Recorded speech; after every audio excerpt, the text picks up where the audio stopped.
So I watched this video on YouTube called "How the Libertarian Party Saved My Life," and if it's not too personal, I wanted to ask a few questions about it. That's fine with me. It's Is my this your video he's referring to. Yeah. Okay. This is a New York Libertarian Party, or the Yeah, national this is one? when I was in. Well, let's let Nathan ask his question, and then Okay, I'll sure. explain it to him. Okay, well, it is a video of him talking about what he's going to do when he moves to New Hampshire, and I think Ian gets a name drop. And he talked about, or Chris talked about an incident in 2009 where he was arrested for DUI, I guess. And at first, I didn't believe what I was hearing, so I had to go on the internet and look. And yes, it is a felony if you're caught with a DUI for a second time in New York. It's a Class E felony, and so I guess I was just wondering. How did it like ruin your life, and what did you think of the state of New York after that you didn't think before that? Well, I would start off by saying that my life is clearly not ruined, right? I'm here in New Hampshire. I'm on a radio show. I'm surrounded by wonderful people, so my life is not ruined. But it felt that way at the time. So I was charged with a felony in New York for basically being 1 point over the legal limit on a DUI charge because 9 years and 2 days prior, I got caught sleeping in my car because I didn't want to be driving because I was drunk. So this Which is also illegal. What's that? To sleep in your car It with is. the keys in the ignition, or in some states with the keys on the floor, right? In New York, you could be charged even if the keys are on the floor. My keys happen to be in the ignition. It was cold out, and I had the heat on. But in any you should case, freeze instead of stay warm. exactly. You've had a Well, drink. if I was freezing to death in the car with the keys on the floor, I'd still been charged in New York. In any case, so what happened with me was they threatened me with 4.5 years in a state prison, and this is what led me to the ideas of liberty. That I say this is crazy. I didn't hurt anybody. I wasn't even I was out on a date. I was trying to seduce this girl. I didn't want to be a sloppy drunken mess, and all of these things sort of happened, and I started looking into the ideas of liberty, and this is how I found the Libertarian Party at the time. And I've told the story before in many private discussions that the thing is, at the time, what's going through my head is this can't happen.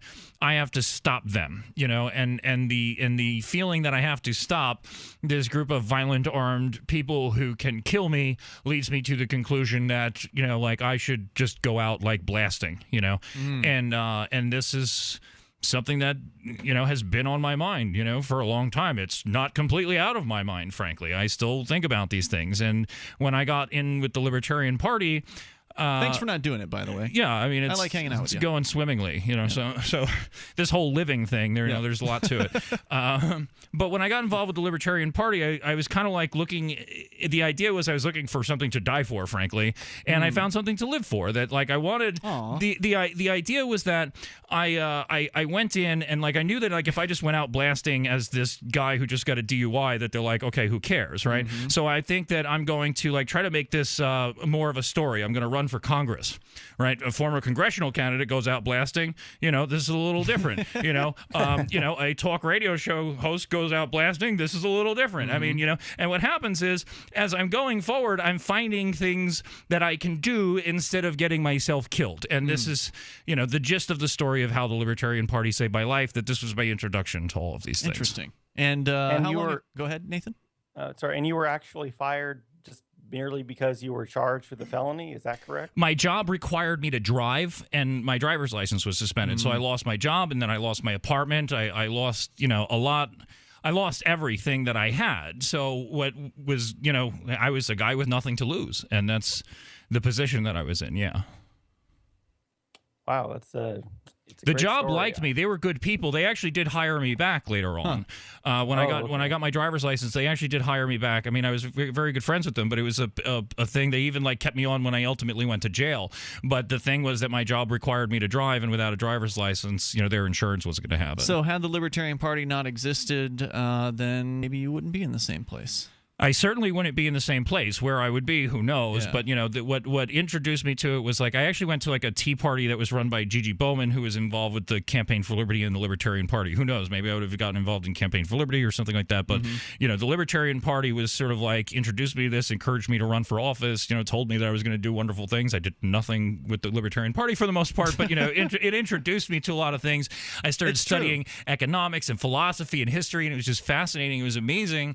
And that's what got me involved in, all of this. So it brought me in. I mean, it was the Harry Brown campaign in the year 2000 that brought me into the liberty movement. Now, of course, you can always make the argument that, well, even in the absence of your interaction with the Libertarian Party, maybe you would have found the ideas of freedom anyway.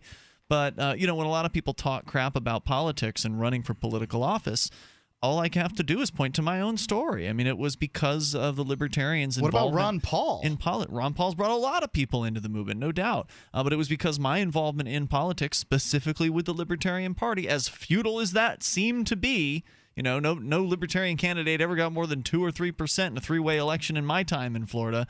And for all the thousands of people that I'd done outreach to, on behalf of the Libertarian Party, not a single one of them ever showed up to a Libertarian Party meeting. Right. So it was an important first step for me on this long journey of coming to understand what the ideas of liberty are. And I'm grateful that they're there. I think that they're a shadow of their former self. I mean, the Libertarian Party today, certainly at the national level, is really just it's a shameful version of its You're former just self. Mad about Bob Barr. I mean, you don't think they redeemed themselves a bit with Gary Johnson? I don't. Barely. I mean, Gary Johnson certainly is a better candidate than Bob Barr, but he's not a true libertarian. He's no Harry Brown. He's not a Harry Brown. The thing with the Libertarian Party, and the same problem applies to Gary Johnson as it does to Bob Barr, is that they're supposed to be spreading a consistent message, and they are not, and they are picking up whoever is. They want to be low tax liberals, and this was a word that was used by David Koch when he ran as a vice presidential candidate for the Libertarian Party back in the 70s. That he said, "Oh, I'm a low tax liberal." Well, that's not what libertarianism is. That's not what it is. I don't want to cut taxes and legalize pot. I want to stop people from aggression. This is non-aggression, and if you explain that to people consistently over the last 44 years, we would have accomplished a great deal more than with this low-tax liberal crap. Yeah, and that's why it's unfortunate to watch the Libertarian Party fail at their message in the last decade, basically since the Michael Badnarik campaign of 2004. Well, Badnarik's a constitutionalist. But he was still pretty hardcore. Sure, absolutely. And look, Mark, I don't require 100% adherence, but 95 to 100% is a pretty good range, and their candidates have probably been down in the 60% range. Maybe Gary Johnson's a 70% if you give him a little more credit than he deserves. But the Libertarians were supposed to have a candidate that understood the principles of liberty and communicated those principles. And that's what Harry Brown did so very, very effectively in 2000, and the candidates since then haven't matched him. Sure, Johnson got 1 million votes in the last election. So what? Johnson vetoed more bills than all the other governors. Thanks, Nathan, for the call. But he combined. He didn't release a single person from the prisons because of the war on drugs. Where's his compassion? Not good enough. Well, definitely not good enough. Not for a libertarian. We'll see you tomorrow night. freetalklive.com. ChristopherCantwell.com is his site. Free Talk Live, 7 nights a week from 7 to 10 Eastern, live on the Liberty Radio Network at LRN.FM.